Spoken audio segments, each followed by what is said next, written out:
Hey guys, welcome back to my channel. My name is Gina and I make wire wrap jewelry. Here on YouTube, I do wire wrap tutorials where I show you how to make some of my favorite pieces. I have a small business called Gina Bean Inc. and I do local pop-ups in South New Jersey. I also have an Etsy page and I do live sales on the app Whatnot. So be sure to check it out so that you can buy some of these pieces if you want them for your own collection.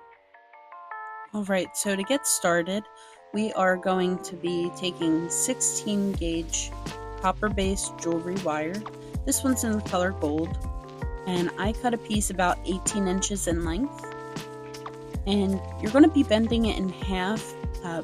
Don't make it a sharp bend, just try to use your fingers to guide the wire and make it a soft loop. This is going to be the very bottom of your pendant. The tighter that you pull it, the smaller the loop gets. So decide however big you want yours and then move on. After about 3 or 4 millimeters, you're going to be creating a bend and bringing those wires upward. This is going to create the bottom portion of the cross. I just kind of eyeball it, but maybe about an inch up. I bend the next row outward, and this is going to create the sides of the cross. I try to keep towards the center of the cross, kind of close together, but I'm flaring the outer edges of them, so all of the 4 corners of the cross have flared edges, but I try to keep the center as close as possible together, so when I weave it together later, everything looks very neat and uniform. It also makes the piece a little bit more sturdy as well, so it's less likely to bend. So for the sides of the cross, we are basically mimicking exactly how we made the bottom. So we flare out the edge, we go about 3 millimeters or so, and then we do a loop. We bend it back the other way to flare it back inward towards the center. And then we're also repeating that same process on the other side, just trying to make it as symmetrical as possible. Everything on this piece I pretty much eyeballed, so the measurements aren't exact, but just use your best judgment to try to get it as close to even as possible. We want them to be twins. They don't have to be identical, but we want them to be pretty close. Anyway, so just finish up this side.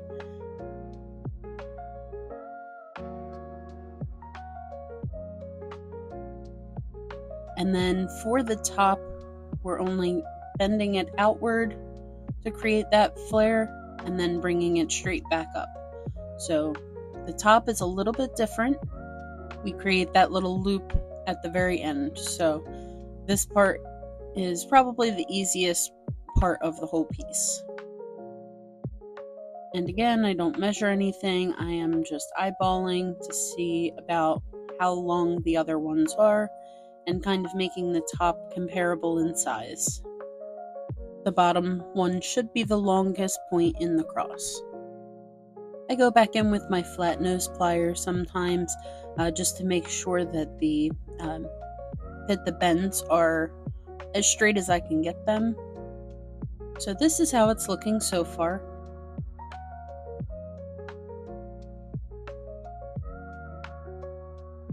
In this part of the video, I am actually putting the wires straight up, and then in about 2 seconds, I make the decision to bend them outward, and eventually, later on in the video, I don't really like them, and I change them back before I start the bail of the necklace. So just save yourself the step, and you can leave them straight up at this point.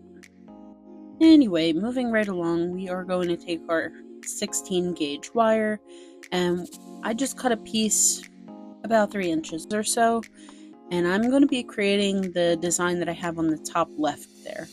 So it's the 2 swirls on the same strand. So that's all I'm doing here. I'm creating that piece to go in the center. I don't know why I struggle with spirals sometimes, so you'll see me using my flat nose pliers to turn it round. If there's another method that works better for you, great, follow that. For whatever reason, whenever I'm making my spiral with the bail making pliers, the gray handled ones at the bottom there, every time I'm using them, I feel like I can never seem to get the right amount of distance between the wires. So I don't really like just spiraling it that way. I prefer to use the small flat nose pliers and create my spiral that way. Do what feels right for you. So anyway, we have the first spiral done, and then I'm just, again, eyeballing it.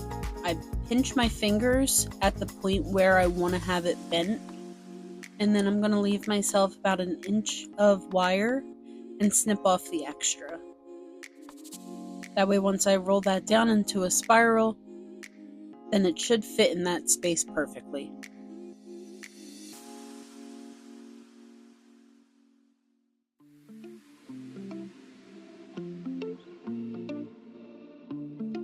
I'm just trying to make the size of the spirals match, so that way it doesn't look weird when it's together.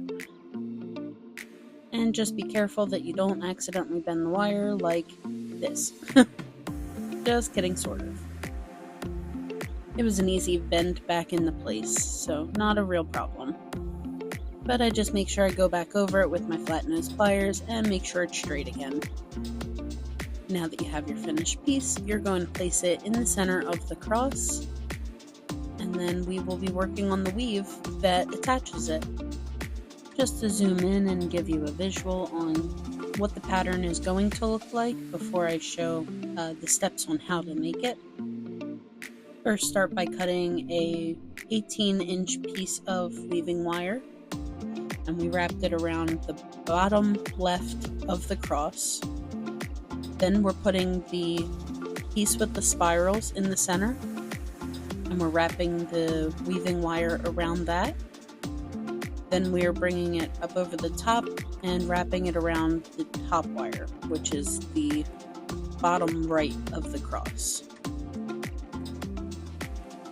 Then we will be wrapping it around all 3 wires 2 times, and that is going to be the pattern. So envision if you were holding this cross necklace with the opening, like the top part, to your left.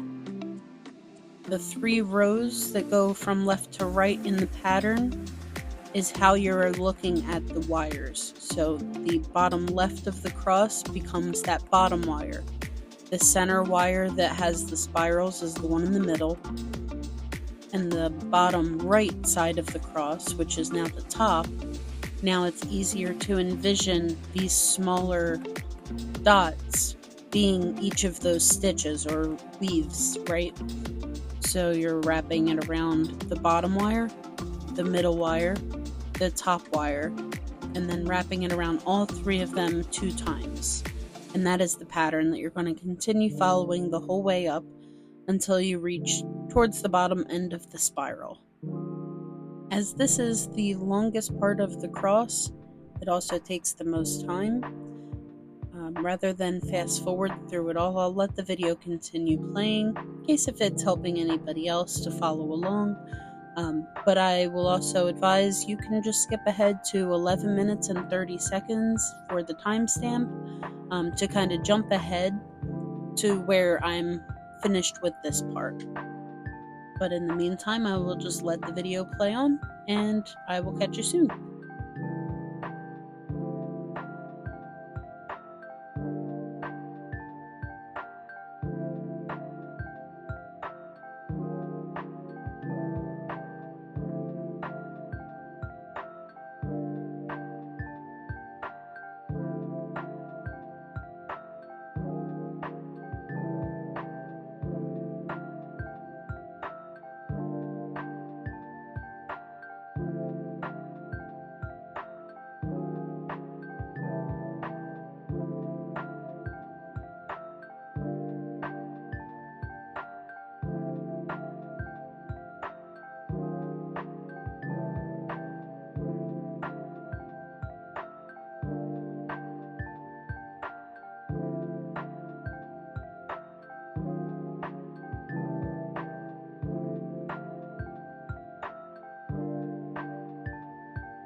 Alright, and here is how she's looking.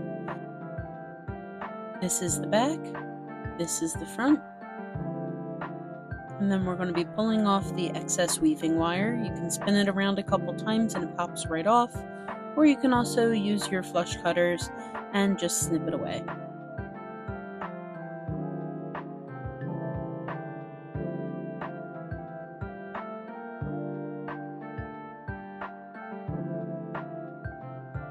Then I go back over with my flat nose pliers and just make sure the areas where we just pulled the weaving wire from have no sharp bits hanging off.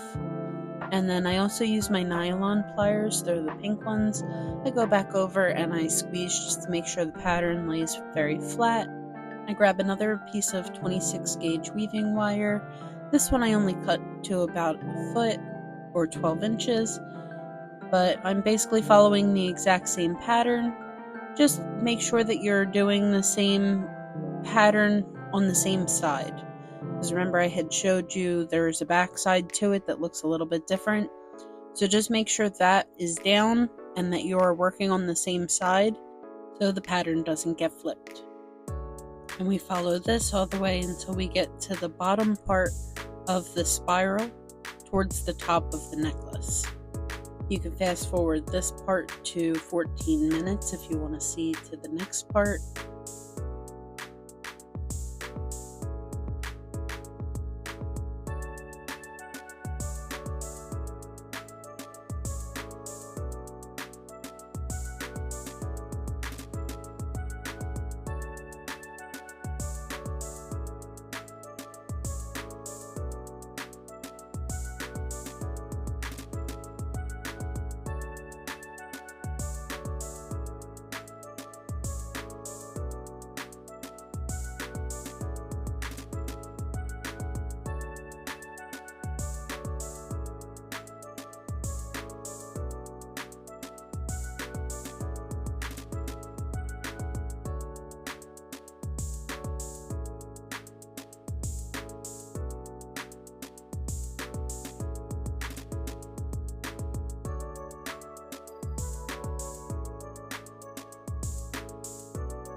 When you've reached the desired height, you're just going back over with your flat nose pliers and carefully just pinch all of your wires so that everything lays flat and flush together, and then you can snip off the excess weaving wire.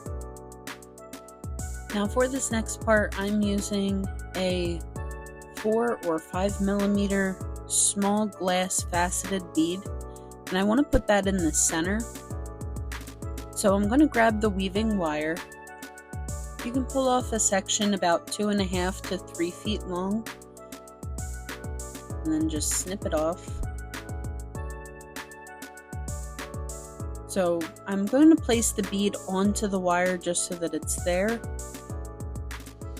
And then we are going to be working starting on the right side. So imagine about halfway point at your weaving wire is where the bead should be, and then you have each of those halves that you can wrap to get to the outer edge. So you're working from the center out. And this pattern is a little bit different than the other one because we only have 2 wires. We don't have that cross wire that goes in the middle. So I'm wrapping it around the bottom of the wire, then around both of the wires, then around the top wire, then around both wires, and the pattern starts again. So we're only wrapping it around both wires once before starting that pattern again. And we are just going to continue this pattern until this right side looks very similar to the top. What I mean by that is the top of the cross, we left that little bit of space for the spiral. I want to leave that same amount of space on the far right side so that it looks very similar. It's very similar in sizing. But as most of this is eyeballed, just use your best judgment. And when you reach the desired length, then you're just going to wrap that weaving wire and snip off the excess. using your flat nose pliers, just making sure that that is flat. And then we are flipping the piece upside down. So I had mentioned before about there being a front and a back. We want to make sure that the pattern is still staying on the front. So we're flipping this piece upside down so that we're still able to work from left to right and do the pattern in the same way. So you're just going to be holding your piece upside down, but repeating the same process that you just did on the right side of the cross.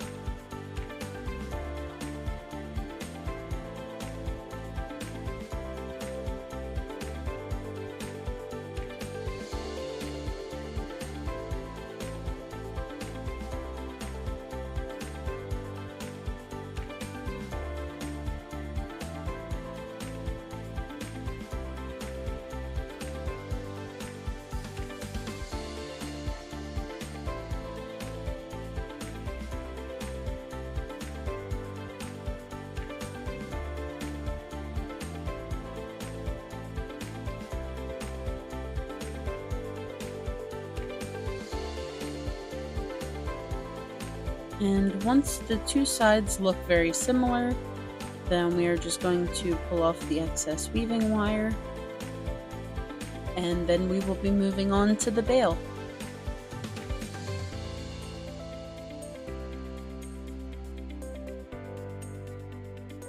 And this is the part where I decided that I want the top to be straight instead of curved out, so I just bent them back. And then we are going to be following the exact same pattern that we just did for the sides of the cross. We are doing that for about 1 inch to 1.5 inches. We don't want it to be too long, but at the same time it does still have to fold over on itself, so it gets folded in half to create that loop. So you want it kind of long, but not too long. About 1.5 inches is probably the longest that I would go for a bail. Occasionally just remember to keep on using your thumb and pushing the pattern to make sure that everything is staying as tight as possible and keeping that tension on the pattern, so as you're weaving it, there shouldn't be any large gaps in the weave.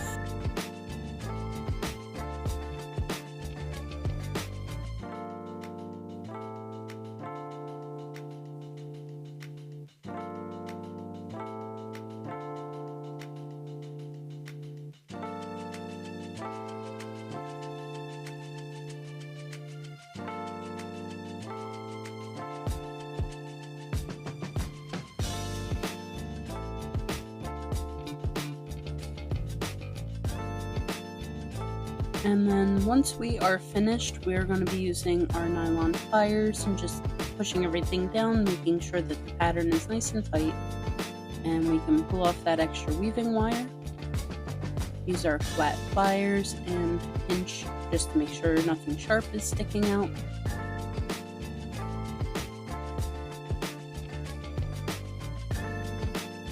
Then grab the bail making pliers, and on the third setting, we're just going to be bending the wire backwards to create that bail loop. And then that extra wire at the end, we are just going to bend it around to the front. So the one on the bottom, we are just going to leave it straight across the bottom and tuck back around and snip it in the center of the back. So that first one is pretty much done and out of the way. Then that other wire that is going to be set on the top, that is one that we are going to be creating a loop to mimic the other 3 ends of the cross.